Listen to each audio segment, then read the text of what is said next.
Hi there, Cole. Hope you're having a great day today. Is your video lesson.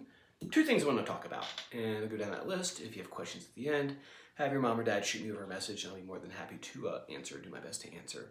So cool, let's get to it. So I was waiting for a video from you. I never got one, so I'll just kind of like, I can't comment on NIB. I think we're wrapping that one up. What I'll do is I'll hear that next time, make sure we're not missing anything. We'll do a playthrough. And maybe in lieu of doing Tony Iommi solo, maybe we'll like pick out elements of it that we can like kind of gain some knowledge from, or some soloing skills from, and we'll wrap that up. And then I have a new project for us that I'll give you the first little bit. Obviously, I can't make a comment if I don't see how it's playing, but I'm assuming it's good. Last time you were in the studio, it was sounding really nice. So keep up the good work with that. And I hope you've been enjoying the tappy tappy stuff. So I'm going to give you today the next phase of tappy tappy, since I imagine you're going to be one of my tapping guys. It's kind of interesting in doing all of this that there are so many different things you can do in soloing that to be an expert at all of them takes a lifetime, I would think. I'm still working at it myself. But all that tapping, like, things like tapping or sliding, whammy bar stuff, there are guys who specialize, who are like the super tappers, and then the guys who do like crazy stuff with the whammy bar, like Steve Vai, things like that. If you haven't checked him out, I'd highly recommend checking out Steve Vai, Joe Satriani, Sean Lane, players like that. They're like the Paul Gilbert. They're like the super shredder guys who play lightning fast. Buckethead, you might like that kind of stuff. That's like where you used to start if you're looking to hear all that shred stuff. The guys who do all the tapping and whammy bar dives and things like that. The guys from the 80s. Vinnie Moore, players like that. That's who I would check out. Anyway, for us today, continuing with tapping box 1 and box 5, right? So remember we did this last time. We did the. I highly recommend doing this clean tone and then doing it with distortion. You have to be able to hear the note actually pop out when you do clean tone, and you need to work with distortion so you gain control of all that noise and everything, all the distortion. Using a compressor pedal definitely helps in making the note pop out. Basically what a compressor pedal does is it takes the signal and it smushes it. So if you push too weak, it'll bring that up, and if you start going too hard, and sometimes you're not too hard, it kind of compresses the signal down here like this, so you get a nice clean tap sound.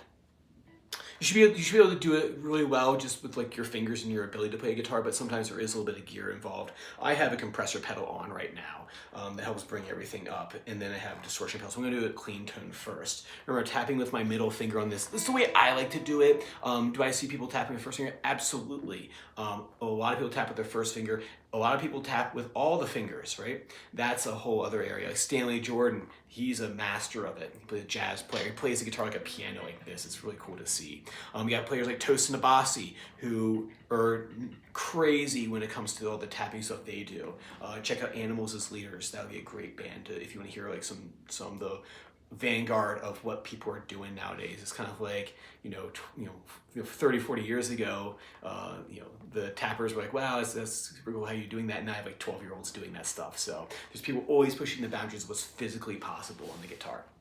All right, so actually back to the actual guitar lesson. So I have my palm resting here on the neck of the guitar, right? And I'm using my middle finger here to tap, push, hammer, tap, push, hammer.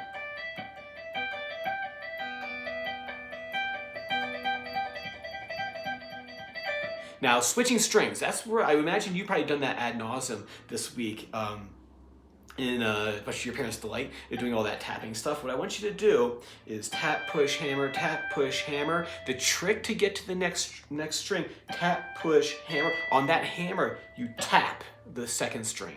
So I've written this out here for you. So tap, push, hammer, tap, push, hammer. As soon as you hammer, you're tapping the second string right there, the 15th fret, and that buys you a second.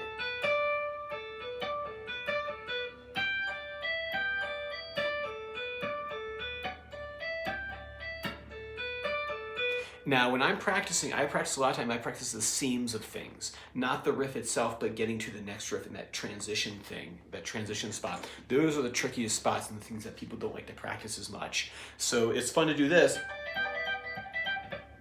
And then the hard work, though, is actually switching to the next string. So that's where the work lies with this one. Tap, push, hammer, tap, push, hammer, tap, push, hammer, tap, push, hammer, tap, then I move. Oop, there we go. Tap, then I move.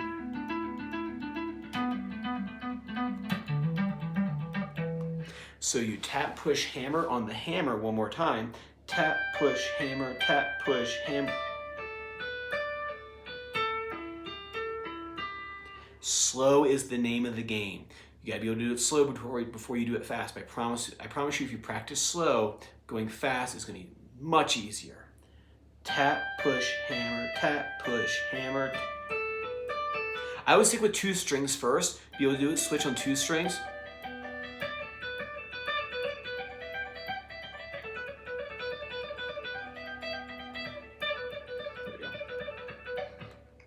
Clean tone, just on 2 strings back and forth, and add another string in, slowly adding strings in.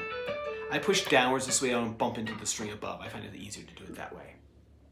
Practice that for me. Number 2 is next song, Highway to Hell by AC/DC. Classic song, a lot of great stuff in this tune to help you improve your guitar chops and get you ever closer to your goal. Right? Can't imagine what that is. So the 4 chords I want you to practice with this tune are partial bar chords. We're gonna be fretting 2 strings with 1 finger, right? We've already talked about this a little bit. I'm gonna review it one more time. So A5, I'm gonna try to press down the 4th string and the 3rd string 2nd fret. See, I'm pointing at myself. I got my pyramid finger. Bring that around to the guitar. I am pointing at myself right here. My tip joint is hyperextended slightly. I am about this far from the fretboard, so I'm not down here, my thumb is up. Right. I'm trying to just get strings 5, 4, 3. E5, same thing, except for strings on strings 5 and 4, 2nd fret.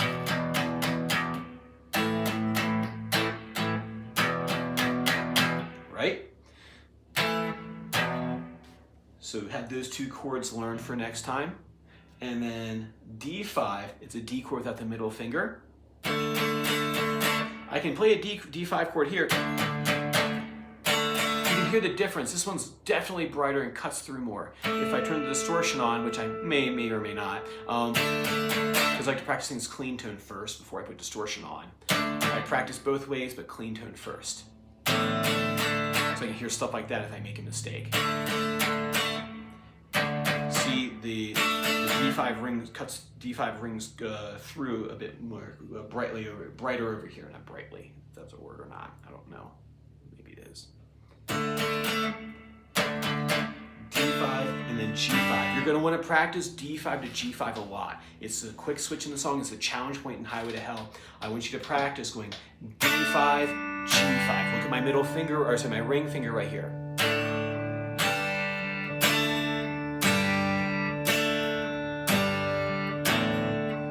Clean tunes, I can see if I made a mistake or not. I did it on purpose to show you that, right? That's why I make those mistakes. Why I make mistakes is for my students to see that I am mortal too.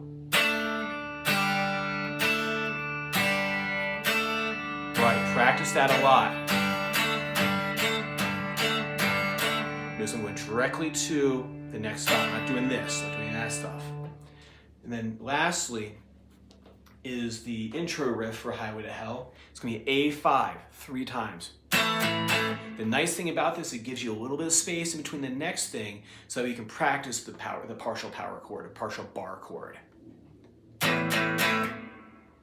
It's a G5, but this G5, though, look right here, stretchy, right? It's like this chord here, the G5 on the 3rd fret, but I'm going to stretch out and grab the 2nd fret, right? There's a lot of different ways of playing this riff. If you look on YouTube, there's a lot of different ways to do it, but I like it this way because it's a great exercise to strengthen your 1st finger. Notice here on the G5 power chord, I'm trying to keep it nice and tall and rounded, and I reach with my 1st finger. That's going to help strengthen your 1st finger. That way when you go to play bar chords, that kind of stuff, you're going to have an easier time than if you just go straight into bar chords, which is a real good way. When I was a younger teacher, that's how you got students to quit. We just gave them bar chords without any sort of preparations, and lo and behold, they would quit because they are hard. They're the hardest static left-hand thing that I can think of on the guitar. Tremolo is the hardest right-hand thing I can think of on the guitar as a technique, bar chords are the hardest thing I can think of as a static, we're not moving around kind of thing. Shifting is difficult chords, but I think the bar chord is the hardest. So we have this, A5, 1, 2, 3, and then the G5 with the stretchy first finger, 1, 2, 3, 1, 2, 3, 1, 2, 3, 1, 1, 2, A5 right there.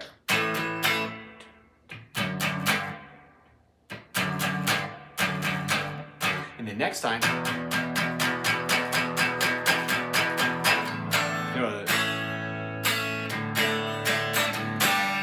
see, that's a tricky switch. If I throw some distortion on, let's go modern metal. The classic rock metal is too far away on my pedal board. That was much easier to reach. It's about like 3 feet that way for me to get to the distortion.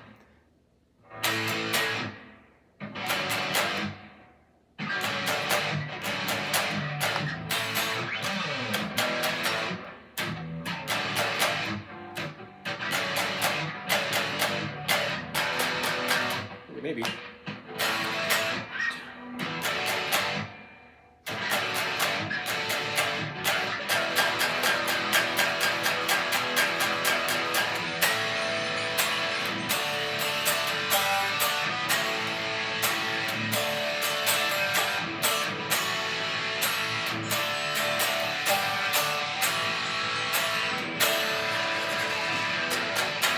All right, next student's here to practice that stuff for me, and I'll see you same time next time. Take care.